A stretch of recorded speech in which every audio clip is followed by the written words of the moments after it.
Bienvenidos, singen señorita. So today I would like to share with you how I introduced and worked with school supplies and colors and taught my students adjective agreement. So first of all, please excuse the noise in the background. I'm across from the gym and they are blasting the music. So day one, what I did is I had a scavenger hunt. So what I had was I had these labels for the objects of the classroom and the colors. And what I did is I cut them up and I placed them around the classroom. For example, I have my pencil and it has el lápiz on it, but I put them around the room and students had a sheet that had the English on it. What they had to do is find where the object was. They had to write the article because we had learned about articles the day before. So I taught them el en la, los en las. So they had to find the word and the article, which are both on the object, write it in Spanish, and then they had to tell me where they found it. The reason why I have this column where they found it, my native speakers that I usually have in class, they will just write it in. So I wanted it to be fair because I made it a contest. So each group was in a group of 4 and each member of the group had to have it filled out completely. They brought it to me and I checked it. So that lasted probably about 30 to 40 minutes depending on the class. And then the very tail end of the class, I have a Quizlet set with the same vocabulary. We went over it. We checked the spelling. We went over the pronunciation. And then at the end of the class, what I told them to do is pick 2 objects and they were to draw the object, and I gave them 2 scratch sheets and then color it. And that's what they did at the end of class. The next day when they came in, what we learned was about adjective agreement. So I had a PowerPoint made. So first of all, with my students, sometimes they don't even know what an adjective is. So we went through what adjectives were with the PowerPoint. They had the notes that follow along. These are the answer key notes so that if you ever have absent students, you can just give them these. But I made them circle the adjectives in English. We went over to Spanish. We circled them again so that we've only done colors. So I'm narrowing it down so they're not dealing with so much vocabulary. Then I walked through the 3 different types of adjectives and how they change, those that end in O, those that end in E, and those that end in a consonant. So we went over that, how we have to match that with the gender and the number of the object that we're talking about. And then the article has to match also, which is what they learned before we ever started learning our school supplies. So after we did that, which that took the majority of the period, we practiced our words, and then I had them take those same pictures and I had them write a sentence describing what color it was, making sure that they used adjective agreement. So for example, this one would be el lápiz es amarillo. So they handed 2 of those to me as they left. It was their exit ticket. What I did is I read through those and I was hoping to be able to just cut off their sentence, but some of their handwriting was terrible. So what I had to do, I chose 35 of the best ones. And then on an index card, I wrote the sentence out. When they came in the next day, I had cut the sentence off their picture. I glued I taped each one of the pictures to a different desk. When they came in, I gave them a sentence such as el lápiz es amarillo, and they had to find the desk that matched the picture to the sentence, and that would be where they sat that day. That was a fun activity to get them practicing their vocabulary and using it in sentence form.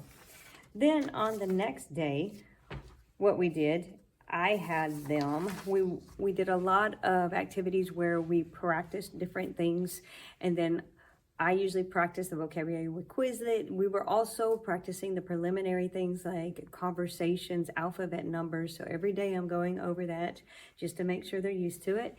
And then once we did all the preliminary practice activities, I gave them this sheet.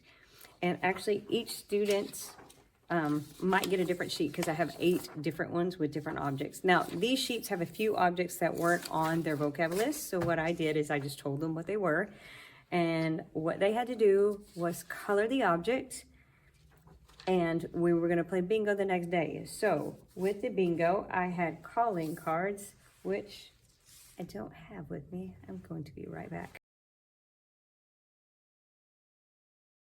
So I had calling cards. So we played 1 round of bingo where we just had the actual word just to get them to practice their vocabulary. So I might have bolígrafo, and they just had to mark a pencil. We did 2 or 3 rounds like that, and then I made it harder.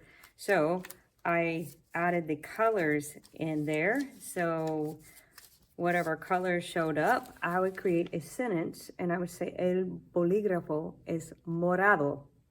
So if they had a purple pencil, they could mark it, but if not, they couldn't. So that game took quite a long time for somebody to win just by the colors. So now I didn't do this part because I actually had my students practice their sentences. I had them go ahead and write their sentences for each one of the squares on the paper. But in some years, I do it a little bit differently. I have them take their colored card. So I have them take this.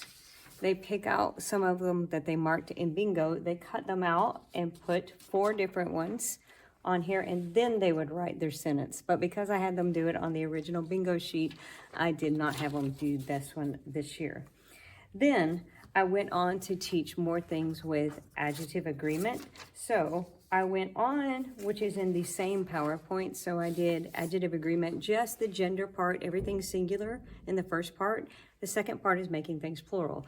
So once I got used to making sure the gender matched, I moved on to making things plural. So I explained the difference between something that ends in a vowel, which is only the S, and the consonant ES, making sure that every single word changes to the plural form.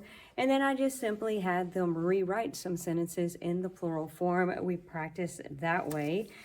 And then after I taught them the adjective agreement in that way, what's coming up is we are going to do a speaking test. So they'll come to my desk, and what they'll have very similar pictures, except I'm going to take out things that would not typically be in a student backpack.